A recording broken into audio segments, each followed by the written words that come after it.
6 p.m. GMT. We're broadcasting at davidrovics.com/quarantine on the Facebook pages of Popular Resistance and KBOO Community Radio, as well as via my channels on YouTube, Periscope, Twitch, VK, and LinkedIn. You can find all of these discussions archived on my YouTube channel in the Discussions with David playlist and in podcast form if you look for This Week with David Rovics on any podcasting platform or go to davidrovics.com. If you have any suggestions for future guests on my show, or if you are involved in some way with a social media account, that might be a good place from which to live stream my discussions. I have the capacity to add additional platforms to the broadcast. This is not the same as sharing a link, but sharing links is also very much encouraged. If anyone watching has any idea who has admin access to the Facebook page of the Industrial Workers of the World, for example, I think that would be an obvious home for these discussions, but I can't figure out who to talk to. If there are any fellow Wobblies watching this who can figure it out, please hit me up. Today's guests are both lifelong organizers on behalf of the planet and its occupants, very much including the dominant species, humans. I first met Petermann and Orin Langelle sometime in the 1990s, traveling around Vermont as our mutual friend Robert Hoyt's musical sidekick.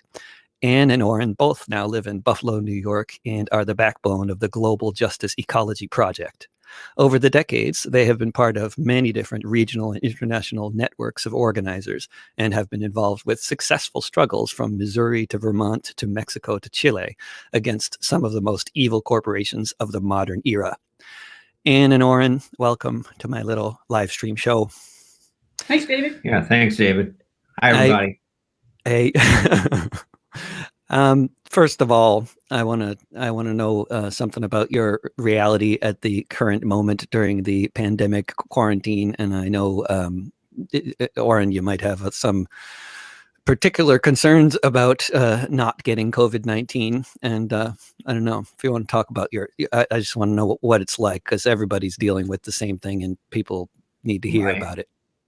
Well, yeah, I'm at the part of the over 65, so that makes you more vulnerable, evidently. But I've been really, my life lately, trying to work has been a little bit hard. There's some weeks I just are like a sloth on drugs, very lethargic, and that'll go on for a couple of days, and then all of a sudden I pop out of that and I get very creative. I get very much wanting to work on movement issues, especially lately with genetically engineered trees, and working on my archives, my photographic archives. But yeah, it's been tough. It's been tough for me wrapping my head around what's really going on, because we, you can accept the fact that there's a pandemic, but you don't know what's going on in the governments and the corporations around the world and what they're doing. All we know is that they're doing very bad stuff. Fascism is being beefed up. Environmental laws are being destroyed. Social movements are on hold. So it's very, very strange time because we don't know what's going on. So Anne, do you want to? How are you doing, Anne? Yeah, I mean, it's working from home, not going out to the office. But the nice thing about Western New York is they encourage you to go outside and walk around. So incorporating, several walks a week all over the neighborhood, down to the river, the Niagara River, has been, a lifesaver, being able to get outside. And now the leaves are finally coming out and the birds are singing. So it really feels like, it feels survivable now. When it was snowing last week, it was feeling a little bit dire, but, getting a chance to see family, even if it's at a socially responsible distance, has also been really important. Mm.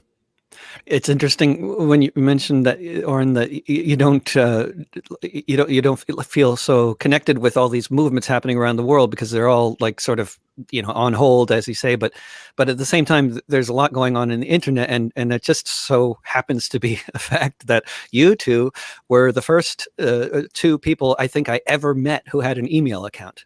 Wow. I know that's going way back, but when I met you guys, it must have been before 1995, because well before 1995. Right? It was actually in Manhattan. You were playing in Manhattan, and we happened to be there with, I think, as you said, with Robert Hoyt. Yeah. Okay. And then I remember going to visit you guys when you lived in Vermont, and then seeing you get up in the morning and check your email. And I remember vividly, Orin, you saying something about like, I get up in the morning and then I hear about all this horrible stuff. And I said, well, what are you doing? Where are you hearing about this stuff? And then I learned about email.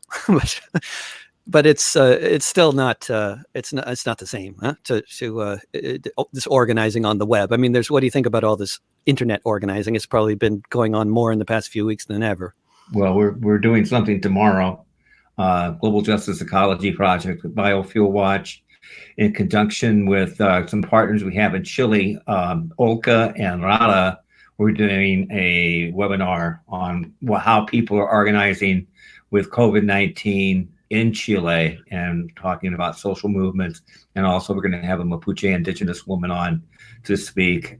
So it's going to be pretty interesting, because the movement is on hold, but they have been really organizing with internet and getting out to get ready to go. They haven't stopped, and that's really good to see. But it's put it on hold a lot, and that's hard for them, especially because when we were down, it was such a tipping point of overthrowing just about the government, and now it's on hold. So it's so bizarre. I mean, where did it all go? But Chile is going to be borrowing $28 billion from the IMF, and who knows what kind of impact that might have on their ability to stave off the social movements by spending their way out of it for a little while.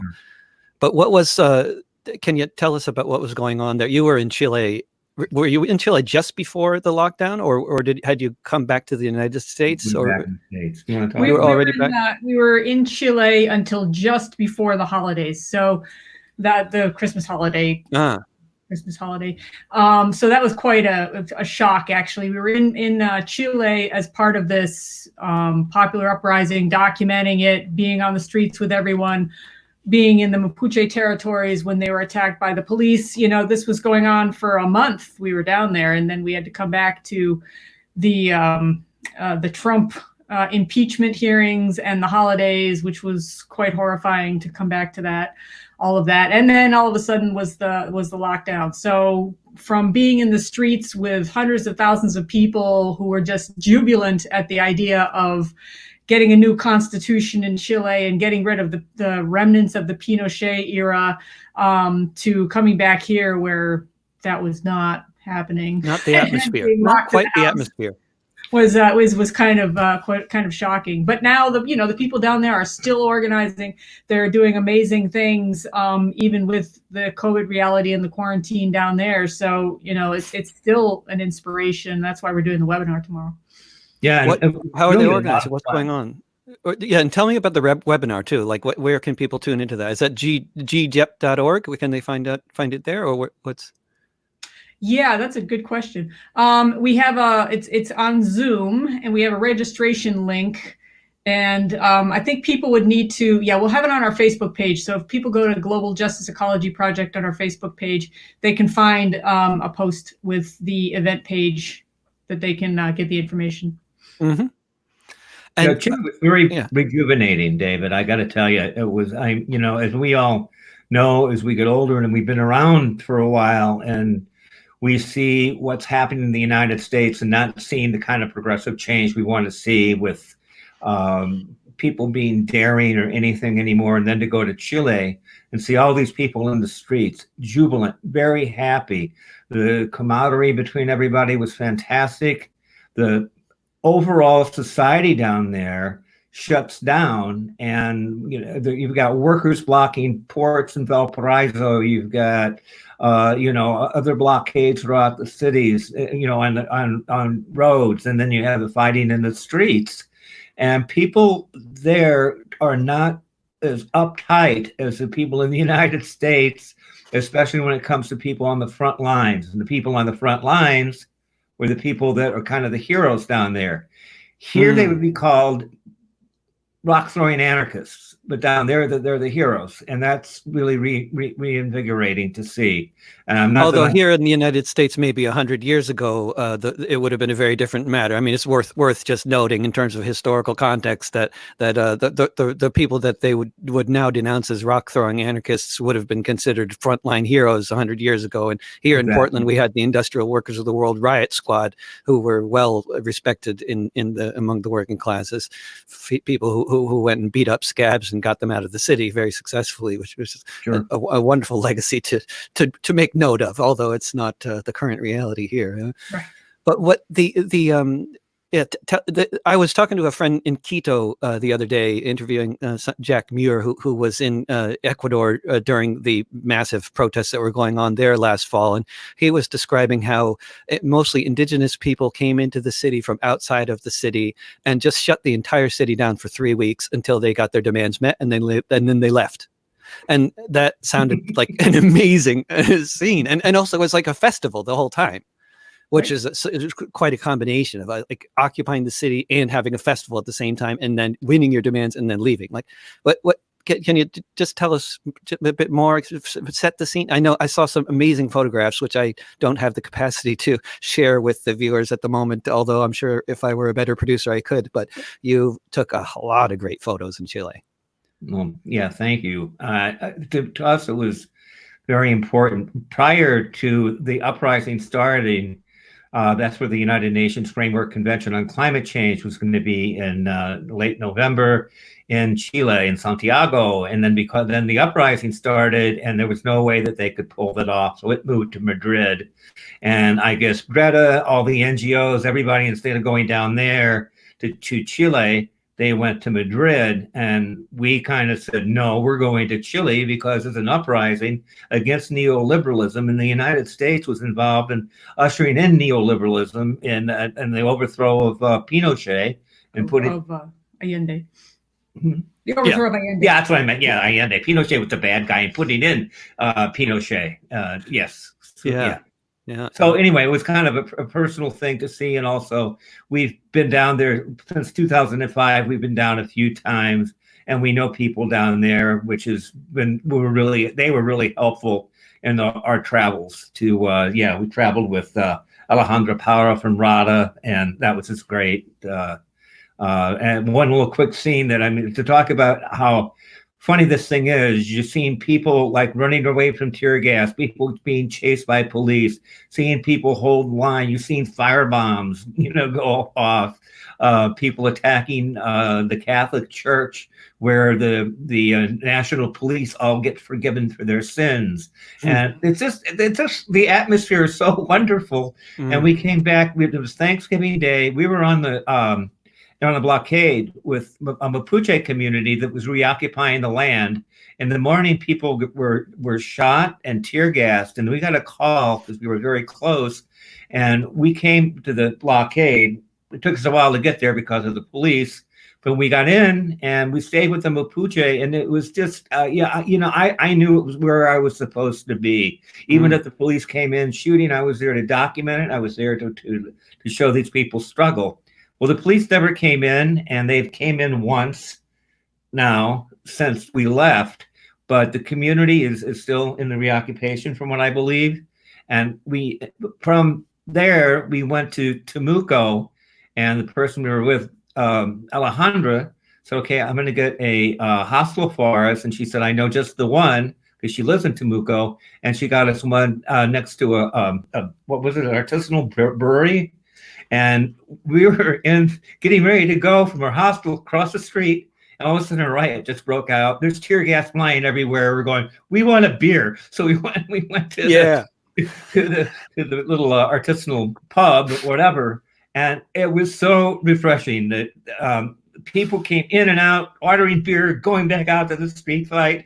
Police would come by in their cars, and they'd be spraying toxic chemicals all over the place at people. One gust of water cannon with some kind of chemicals we don't know was in mixed in with the water. Mixed in with the water, ended up going through the bar. the bartenders and everybody turned up like Rage Against the Machine and all kind of music, just really loud, the Clash. And the madder people got, the more the police came. But it was so much, it was fun. I have to say it. It just was fun. Yeah. And I don't mean to make light of that because I forgot about how many people have died. No, of course, it's not fun when you're the one getting clubbed by the police, but when you're the one who avoids the club, you can have much fonder memories of a good riot. But when were the police using live ammunition? They were using rubber-coated steel metal pellets. And that tend to be non-lethal if they don't hit you in the eye or whatever. The thing that the Chilean National Police do is aim for people's faces. They have shotguns filled with these pellets, and they finally were told to stop doing it. Now they just do it on occasion, but they were for a while doing it as a matter of course and shooting at people's faces. And a lot of people had hundreds of people with eye injuries. Several people, I think dozens of people, were blinded in at least one eye. So some of the protests that we went to, that was a big symbol, was people who, wearing blindfolds, symbolizing the people who lost their eyes, or carrying pictures of the eyes that were lost, and so on. So that painting was statues. Painting statues with, blinding the statues and all kinds of things. Became a major symbol of the struggle in Chile. I think it's that kind of imagery that is the stuff that just doesn't tend to make it out unless you were there, and that's what's so valuable about being there. One of the many things, but also in terms of being there, I wonder what just from my limited experience with traveling around certain countries where there's like where I stick out as a white foreigner, it seems like there's a certain degree of usefulness about sticking out as a white foreigner when you stick yourself in the right situation. And I wonder if you've had a lot of that kind of experience. Like, I mean, I don't. Did your presence have anything to do with why the police did not move into Mapuche territory, for example? I mean, I know that this kind of thing had been well documented to have happened in other situations where police or military don't go in because there's a bunch of white foreigners in the way. Well, I think we were, I think we helped, but I think the militancy of the Mapuche also that's the main thing. Yeah. And we've seen that happen in different times too, where, it's been, you go to a place and all of a sudden you have to be there because you're not going to leave if you're, the kind of activist journalists, whatever we are, documentarians. And it's just, it's an amazing, hard to really describe. But in this particular instance in the Mapuche territory, it did help that Orin showed the Carabineros to the National Police. In order to get through, he showed them his UN letter of assignment, his letters of assignment from various publications, and they did take photos of them. And I think that did make a difference, that they knew that this was not just random people who were there, but people who were going to report it to the outside world. So I think that did make a difference. But when we were actually in the cities in these mass protests, being white foreigners was actually a detriment. And the people who were kind of the experienced people in the protests would look out for us, and they'd be like, "No, get over here. That's not safe. No, you can't do that. No, come over here." And in one case, we turned around and the Carabineros were running right towards us, and some people grabbed us and hit us. The medics grabbed us and hit us down an alley where they were. So, people really look out for each other there, which was, even foreigners, which was really amazing and special and wonderful. And were they particularly worried about you guys because you were foreigners? Like, did they think that you'd get targeted, or were they just concerned about you because you were not locals and might not know your way around, that sort of thing? I think it was a bit of both. Media was being targeted for special attention by the police. So if you were, and we both had cameras, so if you were perceived as media, that definitely was put a target on your back. And then also the fact that we were clearly from out of town. I think it was a combination. Yeah, I mean, we it was funny. You had to wear surgical masks and bulletproof goggles because of what was going on down there. Gas. It was pretty interesting. But getting back to the thing about I played it very, very straight by getting the UN 2 letters of assignment. One letter from, well, actually, 2 UN things, one from Santiago and one from Madrid as a journalist. And so I think that they took note of that. They also took note that I was working. I had press letters of assignment from Pacifica Radio in Los Angeles, and so yeah, I think it did help, and that it's helped before in indigenous territory in Chiapas, and there's still a community there that that was going to be evicted in 2011, and myself and 3 other people were there as journalists, and the Mexican army was 4 days away, and the people were ready to fight. It was half Zapatista and half just another indigenous folks, and they were all going to go together and fight the military, and the military did not come. So that was, those are things I think that make you feel good if you're doing this kind of work, that you know, whether we know it's the militancy of the people that are there. We also know, and this is people's homelands, and so but I think it's a combination of factors. It scares the authorities. I think they know, oh God, somebody's really watching us. And has a press pass ever actually been helpful in getting you into somewhere in the United States? Because I find press passes, they just unless you have a press pass from a corporate news entity that they recognize, they usually just don't consider it to be anything. I don't know. That's what I've heard a lot from people who attempt to get into places with press passes. I know you've gotten into certain places with fake press passes before. Huh? Right. Yeah. The 1972 Republican Convention in Miami Beach. And it was really in 72, and I had a fake Rolling Stone credentials, and they let me in, and we immediately caused a scene just by, we were asking the wrong questions, and we also looked a little different, but it was fun.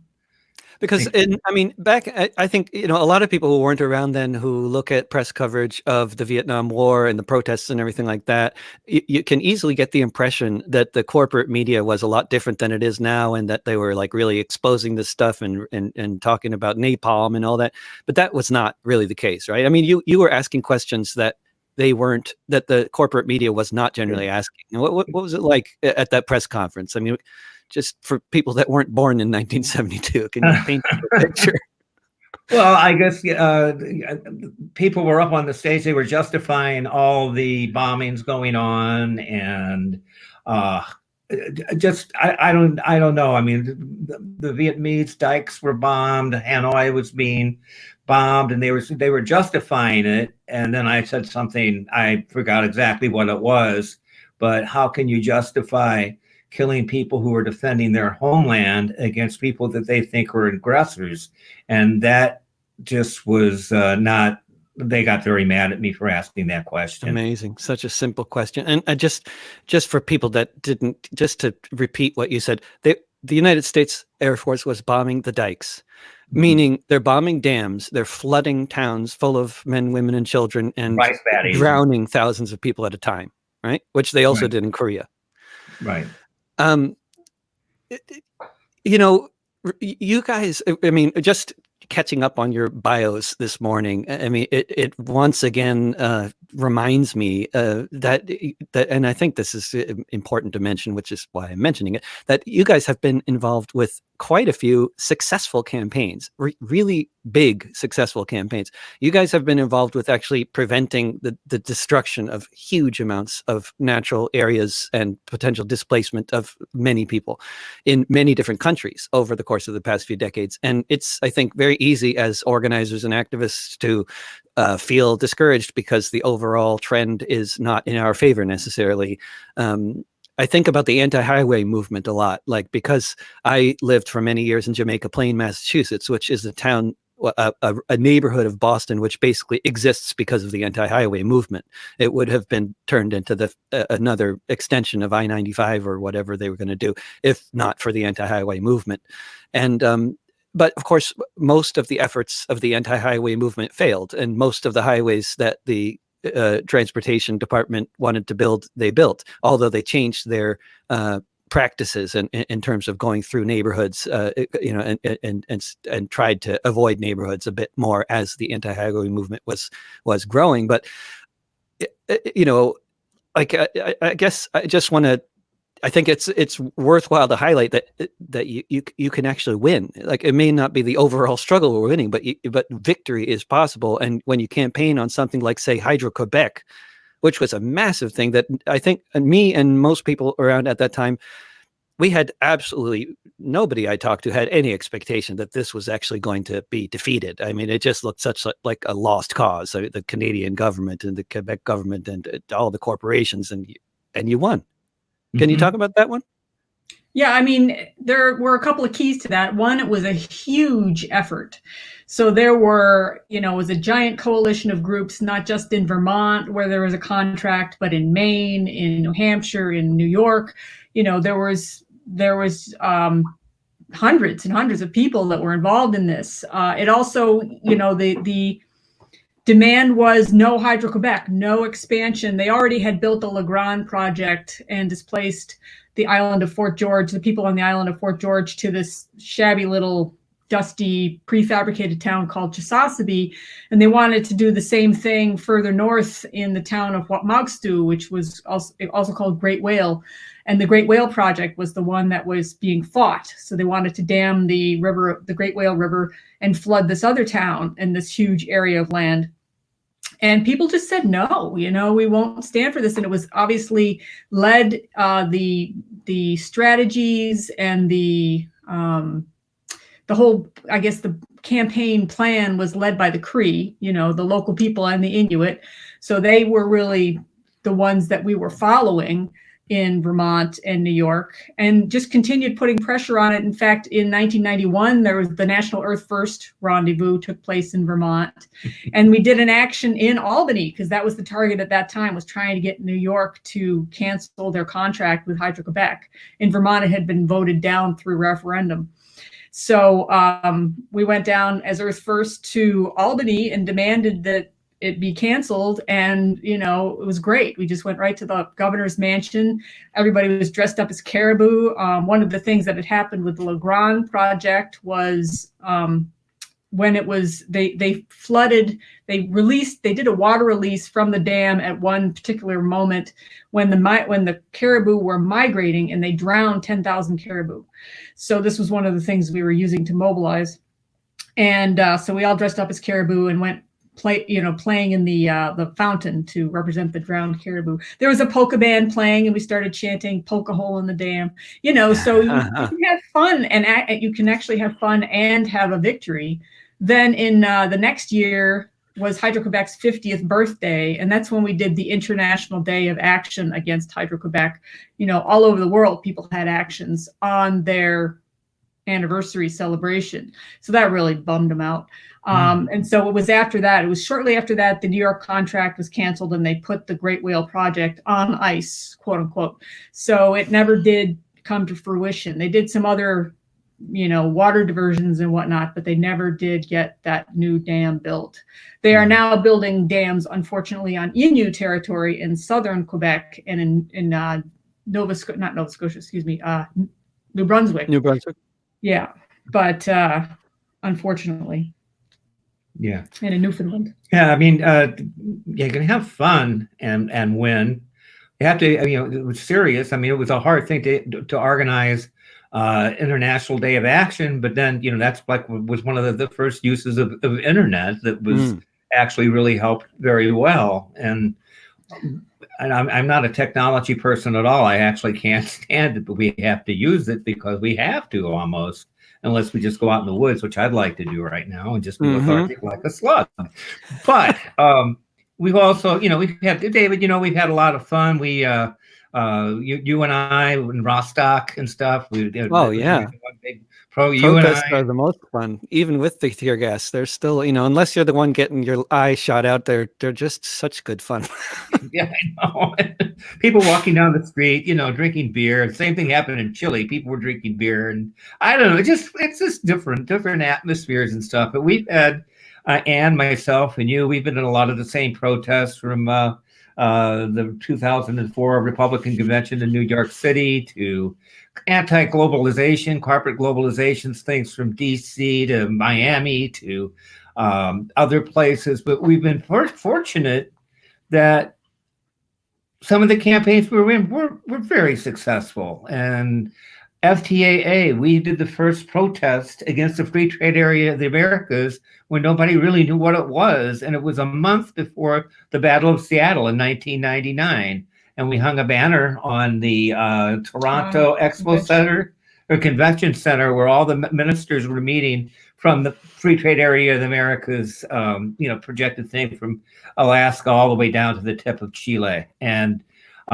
so that we made La Jornada. I took a photo, got to La Jornada, got people really excited about it. And then more people got in, and then we just kind of went along for the ride in the whole campaign. And when we helped organize this huge endeavor that was from Maine to Buffalo, right before the protests in 2001, before 9/11, up in Quebec City.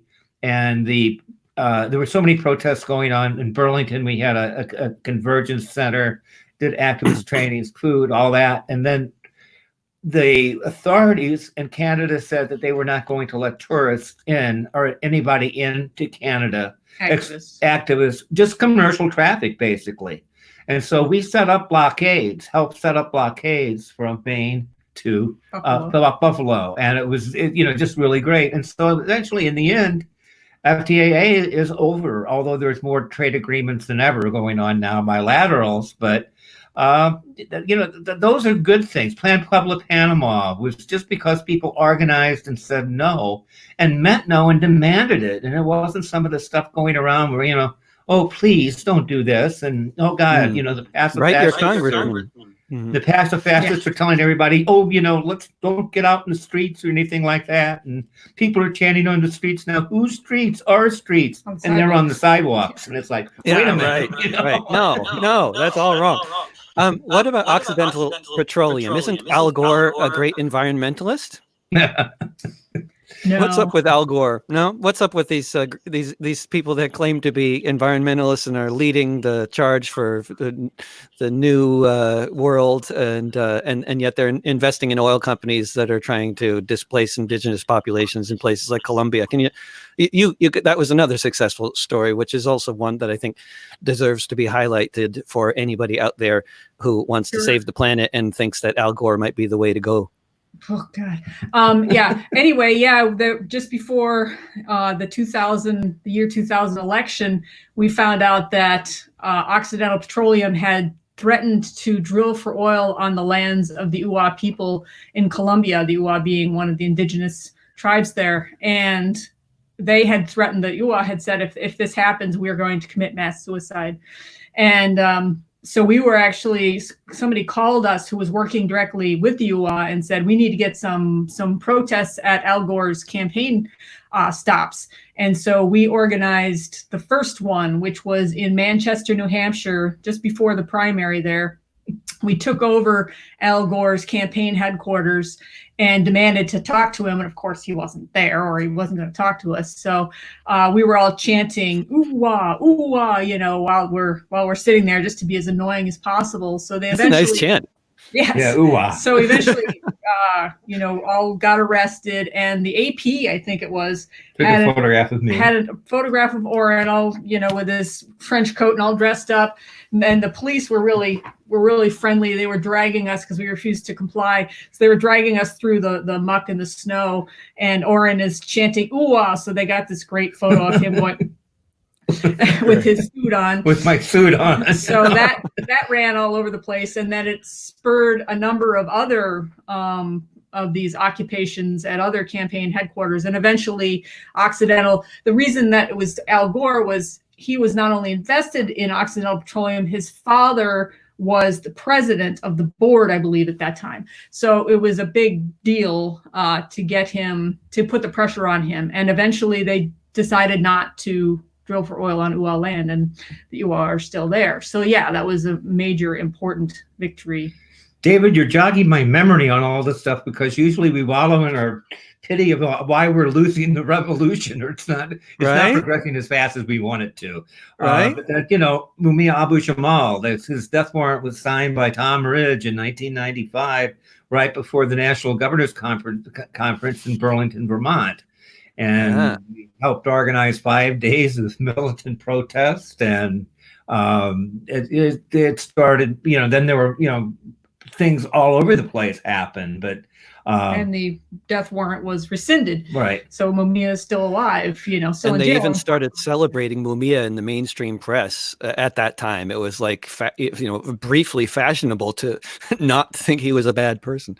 Well, yeah, the media covered him after that, regardless of what we were doing. They covered his case, for months. And at first they were calling him a cop killer, and we went and we were like, no, you're not going to do that. So they stopped calling him a cop killer. It was amazing.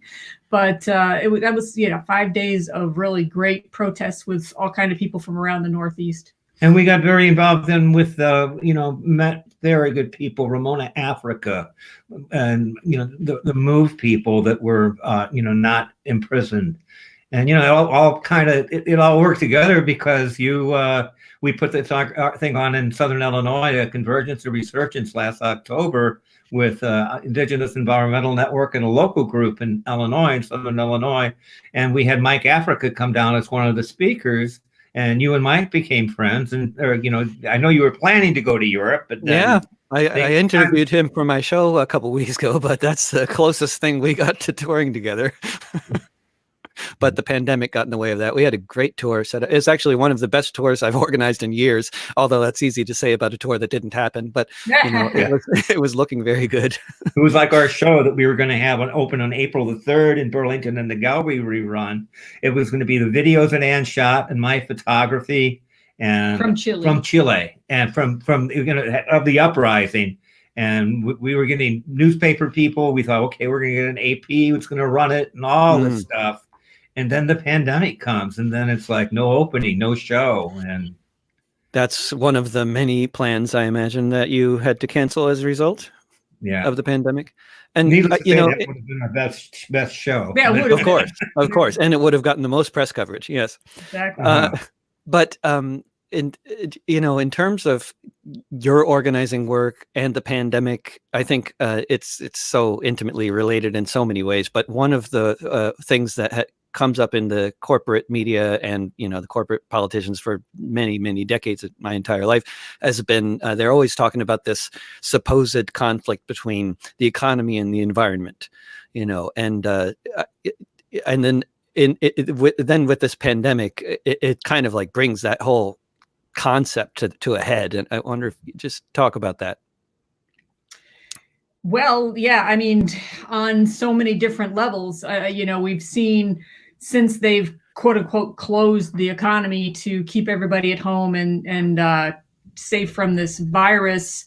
We've seen here in Buffalo, the skies are blue. In Los Angeles, I guess they can, they've got the clearest skies they've had in decades. And, all the stories you hear about animals walking the streets of the cities in Santiago. There was a mountain lion that was wandering the streets, nature coming out. And then on the flip side, the fact, one of the theories, they're not exactly sure where the virus came from, but one of the theories is that it came because of massive deforestation of primary forest. Mm-hmm. These tropical forests in particular are home to unbelievable variety of biodiversity and animals that we have no idea, what they even are or how they interact. And yet, we're just wholesale destroying their environment in some cases for industrial agriculture. So then you have, these domesticated meat animals coming into direct contact with things like bats or, these wild animals that carry these things, these viruses as part of their their being, then transmitting it to humans. Or maybe it was through the wildlife that was being industrially raised for the wet markets. It's hard to say exactly, but it seems clear that there was a connection to rampant environmental destruction. And that's just kind of logical, right? That the earth doesn't so much like it when we just destroy everything.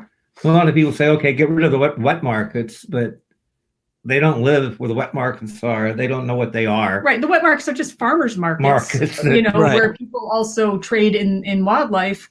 Some of that, needs to be addressed. Like the trade in industrially raised wildlife is probably not such a great plan, but the actual farmers market part of it is been going on for generations and is not something you can just get rid of or should.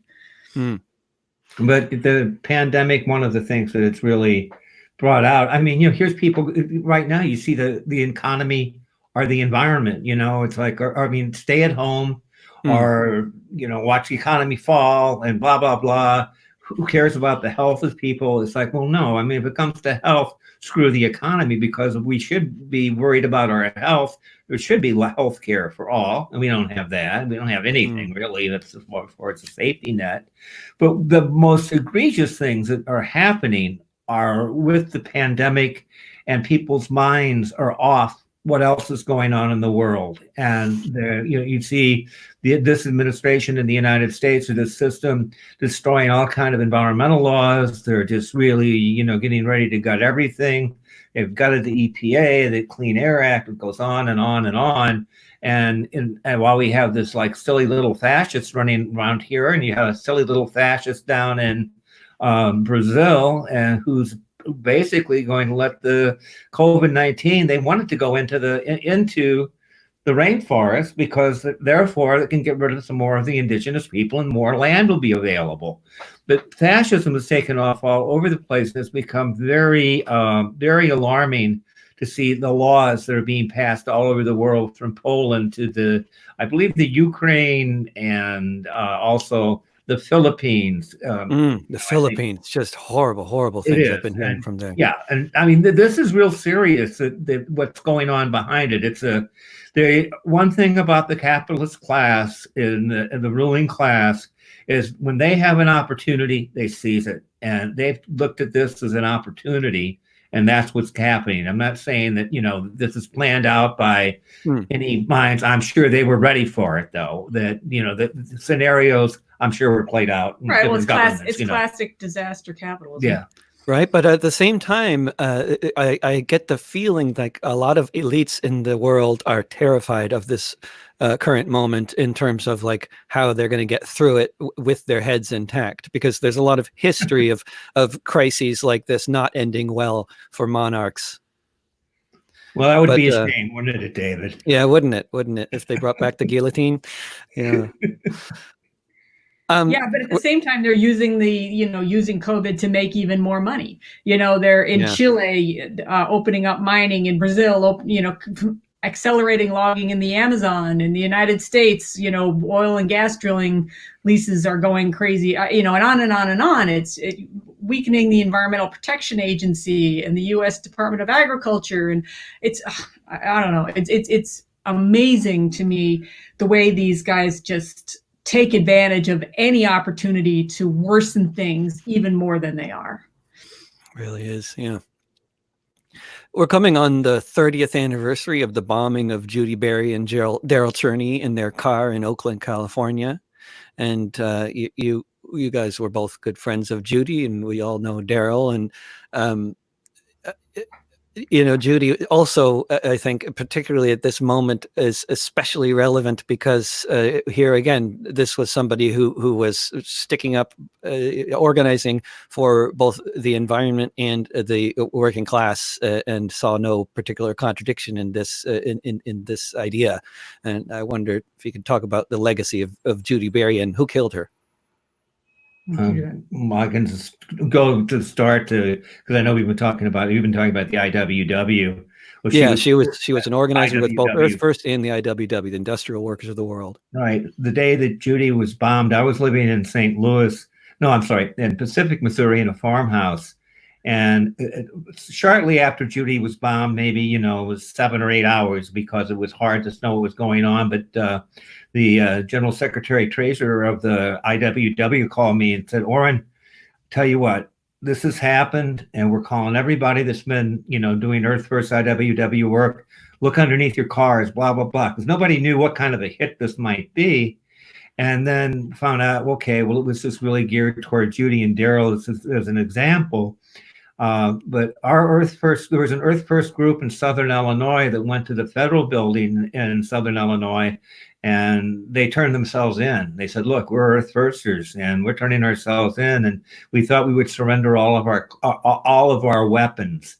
And so they handed in typewriters, telephones, tires for their car, and all, it just was amazing that, the kind of, also with Judy, there was this tremendous amount in spirit of humor and laughter, and trying to keep serious things, make fun of them, the kind of the things that, yippies and other people have done for years. And you want to talk about, some of the latter part with Judy? And well, getting back to why she was bombed, there were, the FBI, Judy told the story that the FBI arrived on the scene after the bombing so quickly, it was as if they had been around the corner with their fingers in their ears.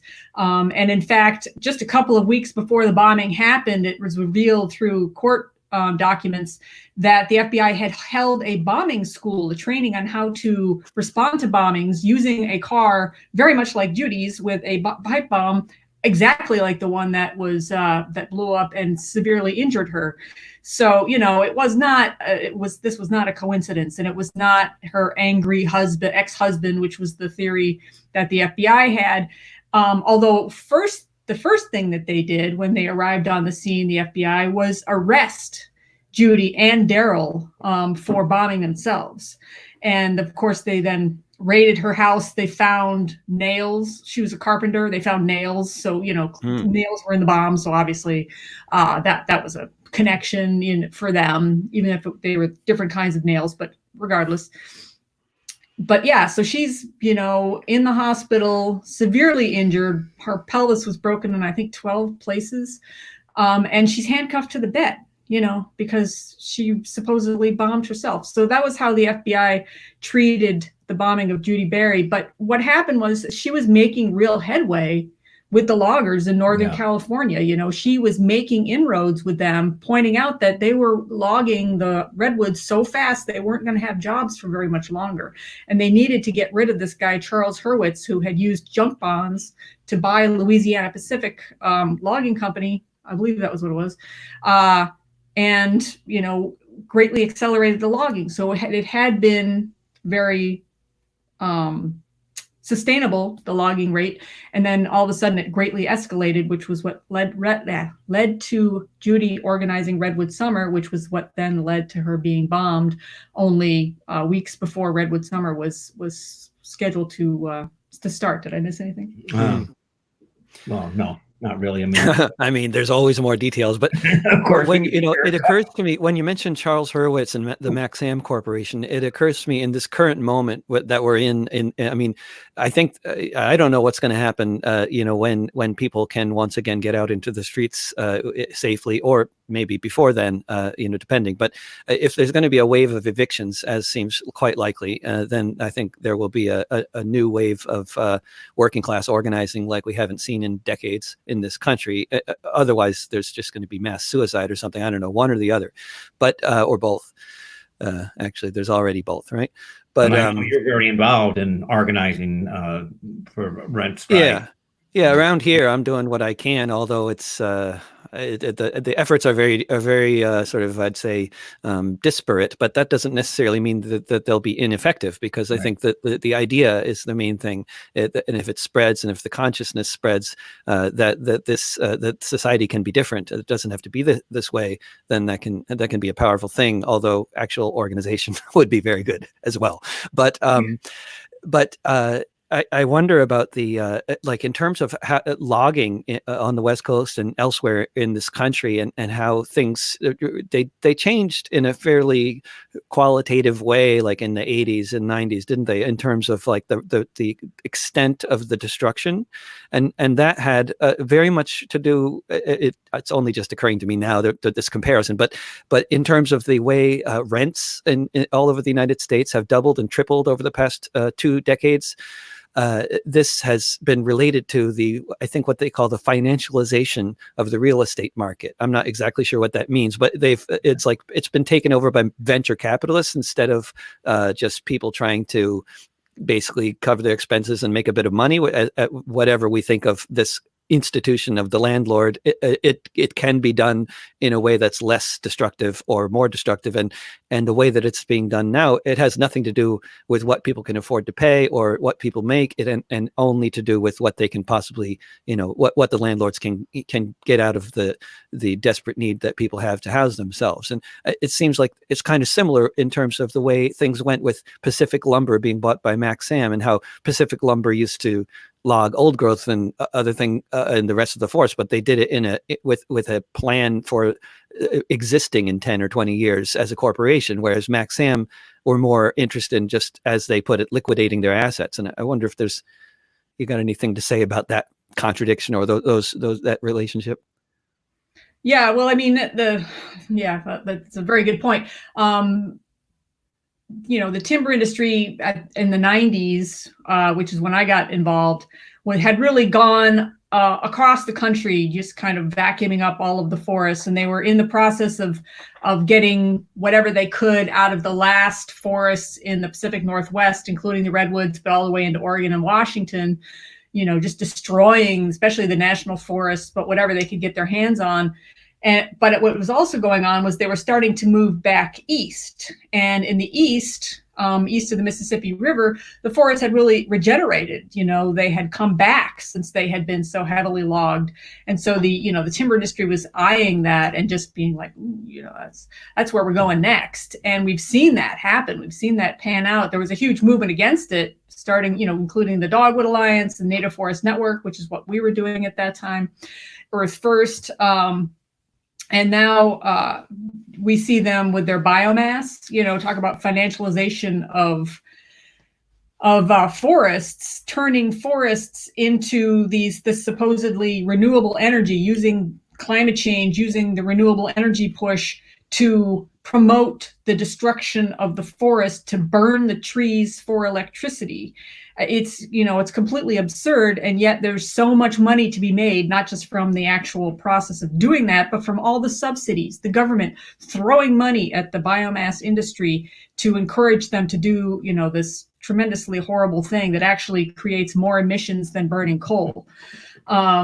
And yeah, so it's very, I think it's very similar to what you're talking about. And as the big trees have gotten more and more scarce, of course, the demand for them, the price for them, I should say, is going up and up. And anytime you apply capitalism to anything, it just gets, effed up. Yeah. Can you say that? Yeah, we're not on the radio, although it does get turned into a podcast, which can be broadcast on the radio. So it's probably ideal to effed up. Yeah. Don't say fuck. Sorry, Dave. The other thing too, we were just talking about the forest, and I'm talking about, in the cities. It really came to my attention that a good thing for people to understand too in the cities, and the good thing for people to understand that live out in the countryside, especially what's going on with indigenous populations. They're being forced off their lands. They're being evicted. The same thing happens in inner cities. So it's like, people, really need to realize we're all in this together, that this is happening, and it's not just a separate thing too. I mean, everybody should be fighting hand in hand for the earth, and, and for the right to have a roof over their head, to have food, to have health, and blah, blah, blah, all the good stuff that we don't have because of the governments. Yeah, although I mean, I know that we may all three identify as anarchists, but it's important, I think, to point out that all the governments are not the same, and that you've traveled extensively and can attest to that from your own observation. And I mean, one of the things I keep on saying about this whole the whole idea of suspending rents and deferring mortgages currently in the current pandemic situation is that many European countries have already done that. And that's how you prevent people from being evicted and prevent people from getting foreclosed on, and keep people's businesses open when they can't pay the commercial rent and all that kind of stuff.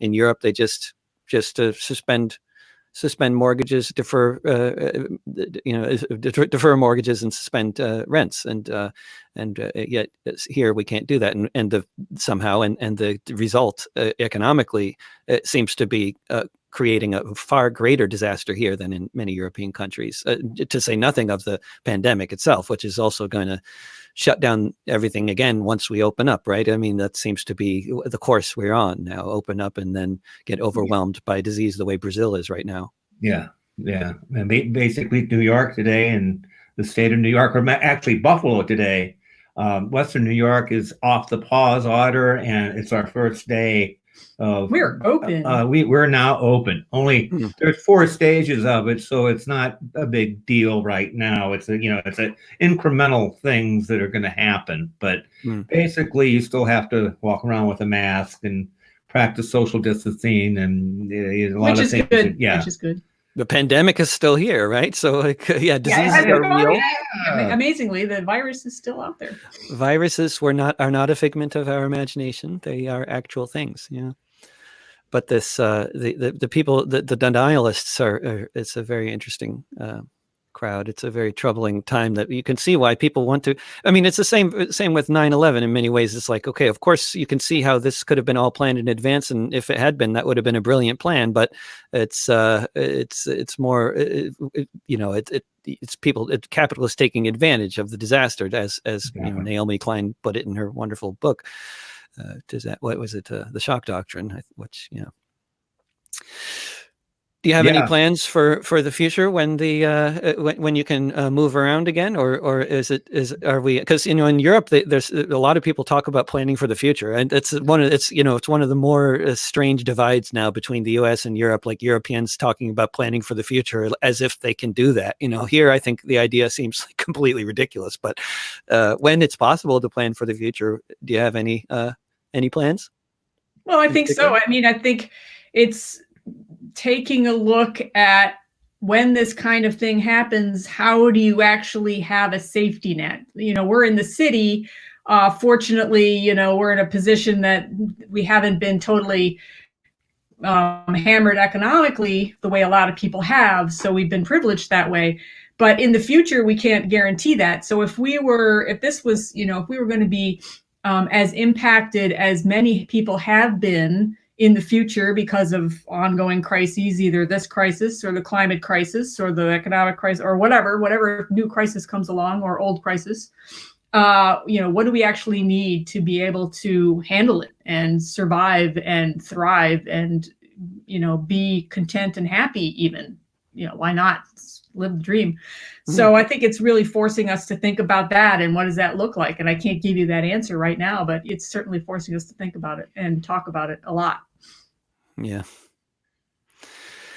Well, somehow or other, these discussions, I'm always just getting started when the hour is ending, but I think making it a 2-hour discussion is clearly inadvisable, I've been told. So we're going to just cut it off at this point. But thank you so much for joining me on my live stream program, and I hope to have you back to hopefully talk about some successful struggle in the near future.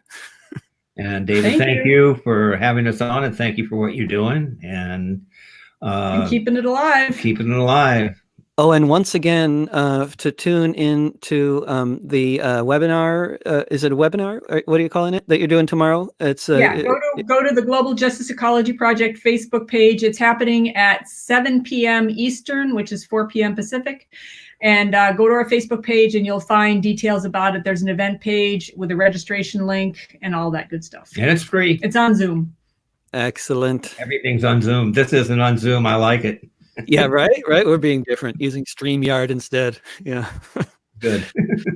Thank you so much. Take care. See you soon. Right, thank you, David. That was Ann Petermann and Orin Langelle of the Global Justice Ecology Project. And that wraps up another discussion with David. And tomorrow, if all it goes as planned, I will be, which I don't see why it wouldn't, but yeah, I think Yeah, all is going as planned. I just checked. I'll be talking with Margaret Flowers from Popular Resistance, a wonderful organizer based in Washington, D.C., and we'll be talking about all sorts of stuff: general strikes, rent strikes, pandemics, and more. Thanks for joining us. These are all archived in the Discussions with David playlist at youtube.com/drovics, my YouTube channel. And you'll also find them if you subscribe to the podcast This Week with David Rovics. And you can find these also archived in the video section at the Facebook page of Popular Resistance. Thanks so much for joining me, everybody out there, and I will see you soon. And remember, don't pay the rent.